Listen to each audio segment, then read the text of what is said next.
Hi there, and welcome back to Before Dieting. This podcast is all about proving that being overweight isn't a simple overeating problem with a simple dieting solution.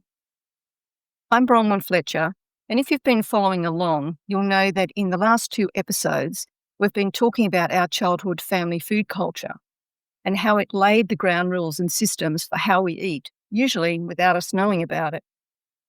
Today, I want to bring that conversation to life through one woman's story.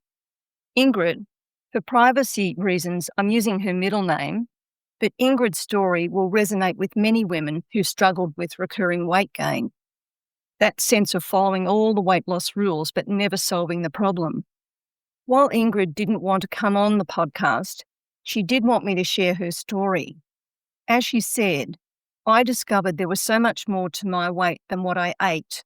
And if my story encourages other women to go deep into their own history, then it's worth it. So let's start where we always start, with her weight story.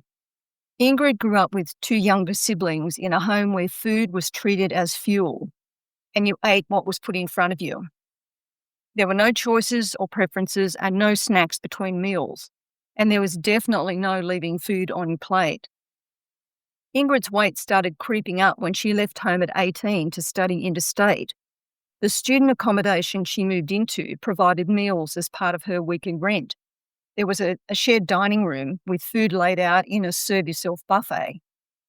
She remembers the incredible feeling of freedom for the first time, that she could choose what she ate and how much.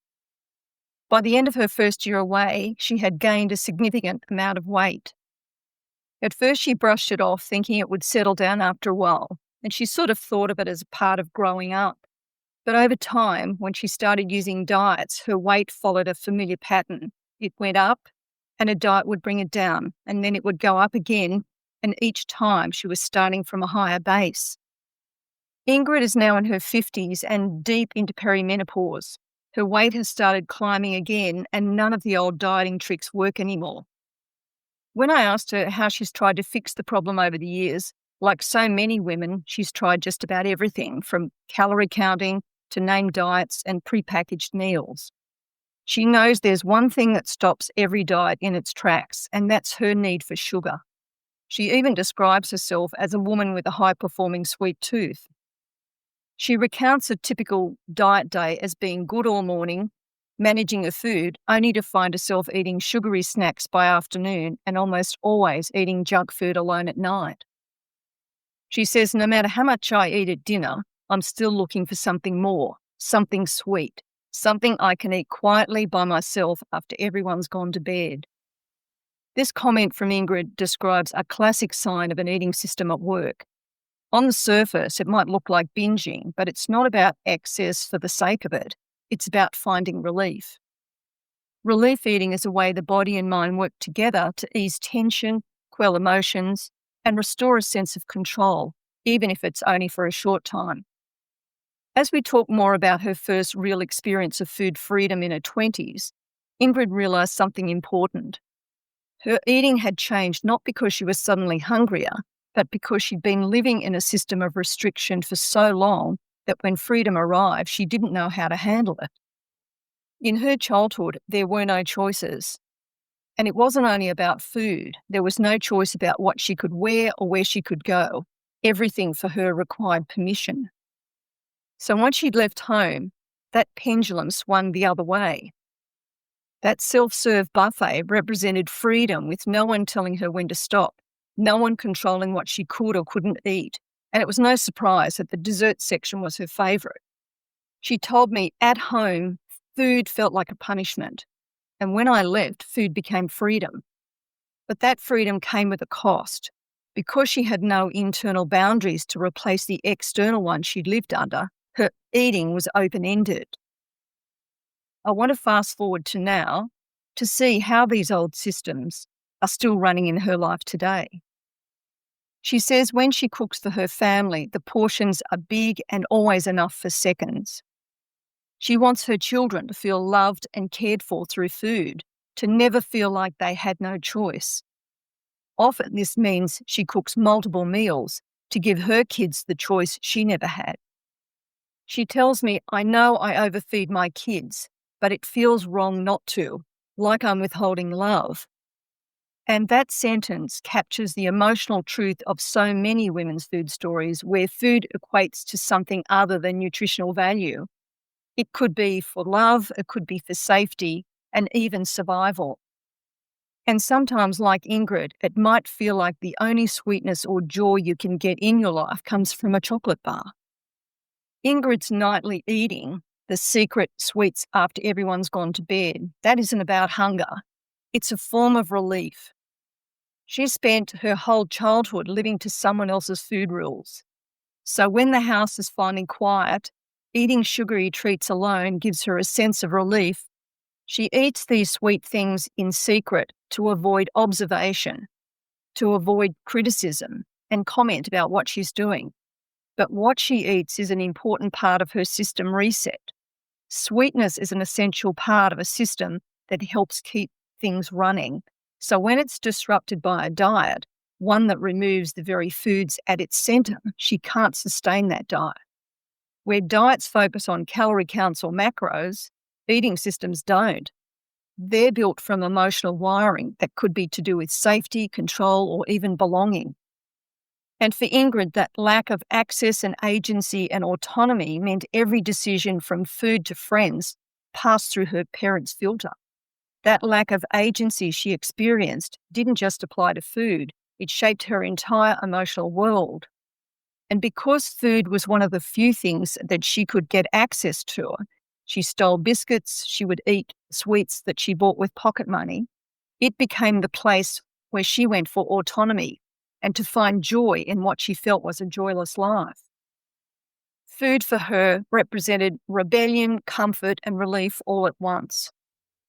But this also had another side to it. When she left home, she didn't just gain independence, she lost all external boundaries.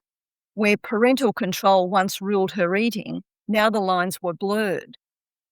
It's easy to see how Ingrid is attracted to new diets, not only because she genuinely wants to lose weight, but a diet can offer an external set of rules or guidelines that help her set boundaries and contain things. It might not be too much of a stretch to think about a diet as her parent replacement. But the problem is, diets remove the sweet things she relies on to help her get through her day and her life, which means a diet can only go a few days before it's abandoned.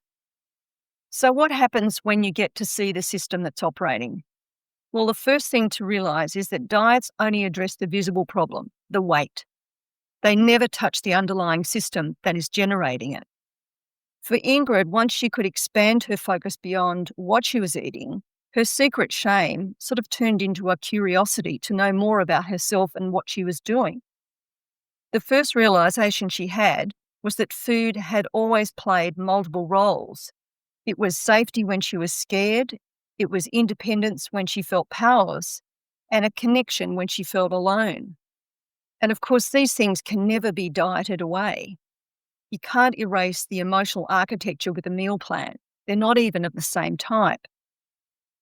For Ingrid, permanent weight loss involves learning what she missed the first time round, things like learning her body signals for genuine hunger and fullness, what a normal portion of food should look like, and how to notice and name the emotions when she's heading towards relief eating. This is not quick fix stuff. It's about building skills and competence, and that takes time. At some stage, Ingrid plans to get some practical help and work with a dietitian to design meals that don't trigger rebound hunger. For now, she's working with some emotional tools, journal writing, identifying triggers, and learning to name the emotions that she used food to silence. Ingrid's story isn't unusual. It's a common example of what happens when childhood rules about food, ones especially around access and agency, grow into adult systems that control eating from the shadows. And when those invisible systems collide with diet rules, the diet never wins. You might remember from last week's episode that you can't override 4,000 meals that trained you to eat the way you do with a 21-day habit change. But what you can do is to bring these hidden rules and systems to the surface and understand how they show up in your eating life today. The last point I want to leave you with today is that there is so much shame around body weight, around eating and food choices. There needs to be more self-compassion because as children, we do the best we can with what we've got. Eating systems aren't shameful, they are purpose-driven.